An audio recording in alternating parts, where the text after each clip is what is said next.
Scrap সংঘবদ্ধ অসাধু চক্রের মাধ্যমে পাচার করে রাষ্ট্রীয় সম্পদের ক্ষতি সাধনের অভিযোগ সংক্রান্ত বিষয় আর কি।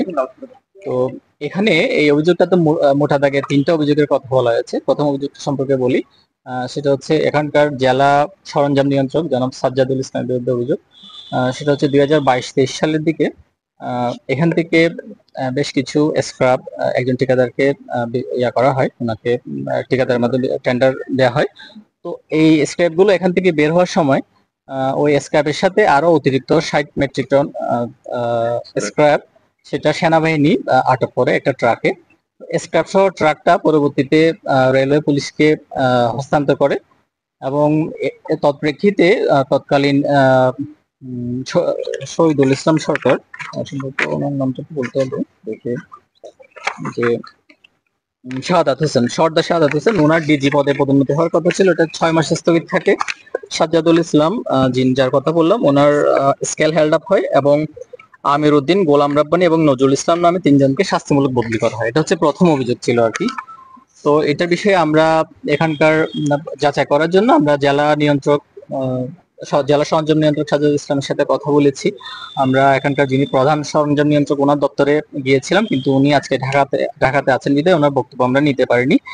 তো আমরা যেটা জানলাম সেটা হচ্ছে এই ধরনের ঘটনা আসলে ঘটেনি। এই অভিযোগটা পাওয়ার পর দুদক থেকে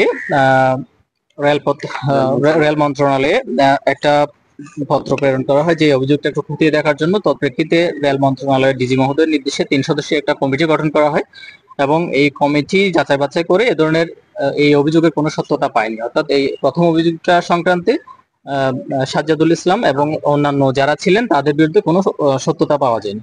এরপরে দ্বিতীয় যে অভিযোগটা সেটা হচ্ছে এখানকার যে বিভাগীয় ব্যবস্থাপক কারখানা ওনার কার্যালয় থেকে এখানে ময়লার সাথে ময়লার যে রাবিশ গুলো আছে, ময়লার সাথে স্ক্র্যাপ গুলো এখান থেকে পাচার হয়ে যাচ্ছে, এই ধরনের একটা অভিযোগ। এবং এটা ময়লা গাড়িতে করে স্ক্র্যাপ পাচারের সময় খুলশী থানার একজন ওসি উনি এটা আটক করেন। আটক করার পরে এটা ওনাদেরকে অবহিত করেন। তখন তৎপ্রেক্ষিতে এখানকার অথরিটি ব্যবস্থা নেন এবং ওই যে যিনি গাড়ি চালক ছিলেন রাসেল, ওনাকে এখান থেকে বহিষ্কার করা হয়। ওনার সাথে আরেকজন ওনার সহযোগী ছিলেন, 2 জনকে বহিষ্কার করা হয়। তার মানে এই দ্বিতীয় অভিযোগটার এখানে সত্যতা পাওয়া গেছে। আমরা সরেজমিনে গিয়ে দেখেছি এখানে রাবিশের সাথে একসাথে স্ক্র্যাপ গুলো রাখা হয়েছে। অর্থাৎ যে কেউ চাইলে, বিশেষ করে যারা রাবিশ গুলো বাইরে নিয়ে যায়, তারা কিন্তু যে কেউ চাইলে খুব সহজেই এই স্ক্র্যাপ গুলো নিয়ে যেতে পারবে। তার মানে এখানে কর্তৃপক্ষের যথাযথ মনিটরিং এর অভাব আছে বলে আমাদের কাছে মনে হয়েছে আর কি। কারণ অনেক রাবিশ আর স্ক্র্যাপ গুলো, ময়লার সাথে স্ক্র্যাপ গুলো মানে একসাথেই মেশানো আছে, একসাথে রাখা আছে। এটা আমাদের কাছে মনে হয়েছে এটা এখানে অথরিটির যথাযথ মনিটরিং এর অভাব রয়েছে আর কি।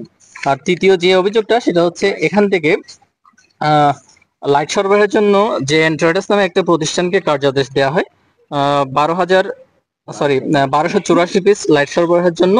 তৎপ্রেক্ষিতে যিনি কার্যাদেশ পান ওনার নাম ছিল তাফসির, উনি আবার অন্য সহযোগিতা চান। এই পারভেজ আবার এখানে লাইট গুলো সরবরাহ করে, কিন্তু যদিও সবগুলো লাইট নতুন সরবরাহ করার কথা ছিল, কিন্তু তার মধ্যে 800টা লাইট নতুন থাকলেও 484টা লাইট ছিল পুরাতন। এবং এই লাইটগুলো এখানকার যিনি ডিপো ইনচার্জ জনাব নাসিরউদ্দিন, উনি অথরিটিকে না জানিয়ে উনি এই লাইটগুলো রিসিভ করেন। তৎপ্রেক্ষিতে পরবর্তীতে এখানকার একজন জুনিয়র অফিসার এখানকার জেলা সরঞ্জাম নিয়ন্ত্রক সাজ্জাদুল ইসলামকে এটা অবহিত করেন। তৎপ্রেক্ষিতে উনি এটা সরেজমিনে গিয়ে উনি যাচাই বাছাই করে দেখেন যে এ ধরনের ঘটনা ঘটছে, যে এখানে 800টা লাইট হচ্ছে নতুন এবং বাকি 484টা লাইট হচ্ছে পুরাতন। এর প্রেক্ষিতে উনি ওনাদের যে আরো 7টা ওয়ার্ড, এগুলো উনি ওনার সহযোগীদেরকে নিয়ে, ওনার অধস্তন জুনিয়র অফিসারদেরকে নিয়ে উনি পরিদর্শন করেন। এখানে উনি বিভিন্ন অনিয়ম দেখতে পান এবং যিনি অথরিটিকে না জানিয়ে রিসিভ করেছিলেন ডিপো ইনচার্জ নাসিরউদ্দিন, ওনার বিরুদ্ধে ওনারা বিভাগীয় মামলা রুজু করেছেন বলে আমাদেরকে জানা। অর্থাৎ তৃতীয় অভিযোগটারও এক্ষেত্রে সত্যতা আছে বলে উনি জানিয়েছেন আর কি। তার মানে আমাদের যে 3টে অভিযোগ ছিল তার মধ্যে আমরা প্রথম অভিযোগটার কোনো সত্যতা পাইনি, দ্বিতীয় এবং তৃতীয় অভিযোগটার সত্যতা আছে মর্মে রেকর্ডপত্রে আমরা পেয়েছি আর কি।